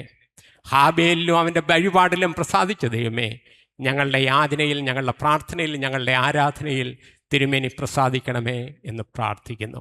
കയ്പുള്ള വേര് ഞങ്ങളിൽ നിന്ന് മുളപ്പാൻ തിരുമേനി അനുവദിക്കരുതേ. മാനസാന്തരത്തിന് യോഗ്യമായ ഫലം ഞങ്ങളിൽ നിന്ന് ഉണ്ടാകട്ടെ കർത്താവേ. അങ്ങനെ കർത്താവേ, ഞങ്ങൾ കർത്താവായ യേശു ക്രിസ്തുവിലും അവൻ്റെ കൂട്ടായ്മയിലും ദൈവസ്നേഹത്തിലും അനുദിനം വർദ്ധിച്ചു വന്ന് ദൈവിക പ്രവൃത്തിയിൽ ശ്രേഷ്ഠരായി തീരുവാൻ സർവശക്തനായ ദൈവം ഞങ്ങൾക്ക് ഓരോരുത്തർക്കും മുഖാന്തരം ഒരുക്കണമെന്ന് പ്രാർത്ഥിക്കുന്നു. അവിടുന്ന് അടിയനെ ഏൽപ്പിച്ച ദൈവവചനം കർത്താവെ ഞാൻ ഈ പ്രിയപ്പെട്ടവരുമായി പങ്കുവച്ചു. അതവർക്കേവർക്കും നന്മയ്ക്കും അനുഗ്രഹത്തിനും ജീവനും അനുഗ്രഹത്തിനും അത് മുഖാന്തരമാക്കി തീർക്കണമേ എന്ന് പ്രാർത്ഥിക്കുന്നു. നിന്റെ ദാസനായ അടിയൻ പിതാവിൻ്റെയും പുത്രൻ്റെയും പരിശുദ്ധാത്മാവിൻ്റെയും നാമത്തിൽ ഈ പ്രിയപ്പെട്ടവരെ പ്രാർത്ഥിച്ച് അനുഗ്രഹിച്ച് അവിടുത്തെ ബലമുള്ള കരത്തിൽ ഏൽപ്പിക്കുന്നു. എല്ലാം മാനവും മഹത്വവും പുകഴ്ചയും അവിടുത്തേക്ക് യേശു ക്രിസ്തു മുഖാന്തരം പ്രാർത്ഥന കേൾക്കണമേ സ്വർഗീയ പരംപിതാവേ. ആമീൻ. May God Almighty bless you all.